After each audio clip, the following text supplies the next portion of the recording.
let's talk about this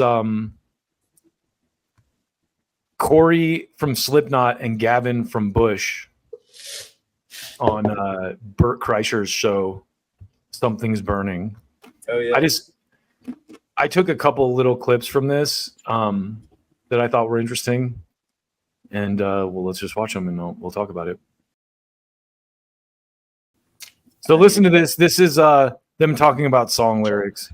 I wanted to go through some of your lyrics and try to figure out what you guys meant in them. Okay. So I printed out some of the songs.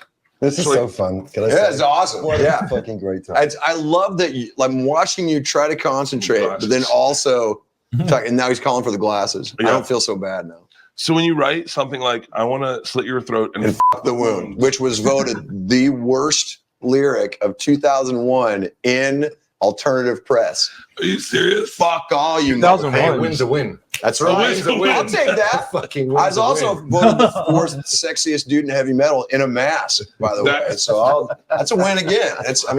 And then I took it off and I didn't even rank, so I didn't place. So that's we were still in. But wait, people always ask me where I get my jokes from. Right. What was the thing that made you think that? Yeah. Okay. Well, I mean, if you've never hated someone so much But still that you would literally a wound in their body, then you've never hated or loved. Or love. I mean, there's a It's the blurry line. same coin. What's my soft lyric? Yeah, let's see where we're at. So we've got So on one hand, we've got I want to slit your throat and the wound.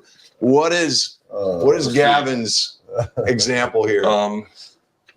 I feel like I'm. This is actually though. I'm adjacent. It's Must be your skin. I'm sinking in. Okay. Is that you guys both wrote the same thing technically? You went to glycerine. You just said it differently than you did it. Yeah. He said the wound. You said it must be your skin. I think I'm sinking in. Yeah. I feel like we're on two twisting. different pages though. Like it's What a segue between that lyric and a glistening lyric, though. That's amazing. What a Didn't you meet Gavin recently, Eric? No, I got a picture signed by him though.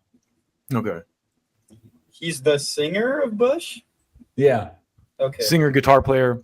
Bush is one of those bands. We've talked about him before. They were kind of like in the post grunge wave. They were like the start of like after Nirvana broke. Like that album. It's called 16 Stone, I believe. Yep. It's a really good album, honestly. Like that album, front to back, is really good. But it's really simple, like Green Day, Nirvana type songs. And so, like when I first started playing in a band, that was like some of the songs like that we played, like Machine Head and what's the other big song off that? Not Glycerine, but Come Down, yeah. And Little Things That Kill. Yeah, it's a little great album, man. Yeah. Anyway, so the funny thing is they talk about that lyrics. The lyrics that Corey Taylor's talking about. And that's funny because it's like, that's like totally like just Wednesday 13 everyday lyrics. Yeah, but that was 2001. But I mean, he's been doing it for that long. Wednesday has. Wasn't he in Murder Dolls though? Yeah, he was in Murder Dolls.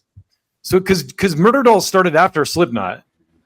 Like that was like kind of Joey's spinoff band. Yeah. I'm not taking anything away from Wednesday. No, 13. But it's just funny because it's just like I hear that song and people were like think it's a big deal. And like listen to a Wednesday 13 album, you'll hear that shit the whole album. Listen to a Cannibal Corpse song. Right, yeah. Cannibal Corpse. Blunt Force Castration. Yeah. Just their song titles. My favorite probably song title of all time is Sanded Faceless. Yeah, I mean that is just absolutely I like the Spine Splitter. That one's hard. Oh, the riff in that is like one of my favorite Cannibal riffs of all time. That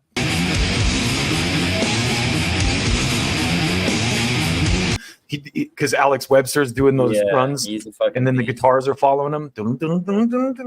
He's a beast, Alex Webster. One of the baddest. So another point in this I thought was kind of interesting is Corey talks about this band that I really dig called Open Hand, and they're like a Trustkill Records band, and I believe that the singer is the son of a guy named Wayne Isham, who directed a bunch of like famous videos. He was like a big video director, Wayne Isham. And so his son is Justin Isham, who is in this band Open Hand. And Corey talks about running into Open Hand right around here, I think. Yeah. Hopefully we don't get an ad. So anything that Bowie wrote, anything that the Beatles did, and Is there like, because you know the type of music you do, Right. and the type of music you seem to like seems to be kind of around there. But do you ever go out so I have a buddy who's a really great chef, and he decided to go vegan for a year to reset his palate. Right. Do you ever go see like different types of music? We try. It's hard for us though, man. Like I'm sure it's harder for you than it is for me. I got a mask half the fucking time, but I mean, I can remember I used to be able to go out to clubs and watch newer bands play, younger band, or even just wander in and fucking discover a band, you know? Right. And there was a band called Open Hand that was from LA that I ended up seeing live in Glasgow, actually, at was it the Cat House or whatever? Wow. I mean, I didn't even realize they had live shows there, but I walked in and they opened with this song. Oh God, what the fuck was it? It was Something Night. And it was one of the coolest fucking things I've ever seen in my life. And I was just like, dude, that was incredible. By this time I was already with Slipknot and shit, and I was hanging out with them and talking. And they're like, yeah, I don't know. I was just like, what are you, fucking nut? I mean, they were from LA playing in Glasgow, and they never chased it, man. So it's like, it's really crazy, because you'll see certain bands where all they want to do is do it, and yet the talent just isn't there. Yeah. And then you see a band like this Open Hand band, dude, and fucking, they played for an hour. I could have watched them another hour. That's how good they were. The songs were brilliant. And they just didn't, for some reason, they just were like, okay, this is all we really want to do. And I was like, fuck, okay. So if you like good guitar-driven rock, like, you should check out Open Hand. They're, especially their album You and Me. It's like an album that, it's like they're one of those bands that, like he's saying, never kind of broke through, but they're so good. Yeah. Just like really good shit. We got That's those comics. cool. We got those comics Yeah. that are just like, no, I'm good. Yeah. Ambition is kind of frowned upon. who are your favorite comics? Oh, it's a long list. I mean, Come David on. Tell is my favorite comic. Right. You know David Tell? David Tell. Do you know David Tell, Eric? No, He used to have the show Insomniac, I don't know that. and he would just go to different cities and be up all night drinking in these cities. He did one in Salt Lake. I didn't Anyway, know David Tell is like, I'm seriously going to put you on to David Tell. He has a comedy album that it's called Skanks for the Memories. that. It's absolutely like one of the best comedy records ever made, in my Okay. personal David opinion. Tell's the shit. It's so good. Off Like, topic. But did you see that they're releasing the Kill Tony Madison Square Garden stuff now? I already watched the one. I watched There's another one, they're coming the next first week, one. obviously. Yeah. Oh, those were so good too. Kill Tony's been awesome lately. Because Shane Gillis is like one of my favorite. So there's one other piece of this that I thought was interesting, just funny, that we should watch, where he starts talking about Gwen Stefani. Yeah, right here. Watch this. We've been married now 4 years, Oh, but we've nice. been together for 6. Oh, okay. So yeah. Are you married? No. Oh. No, How old are you? I was married. Yeah, no.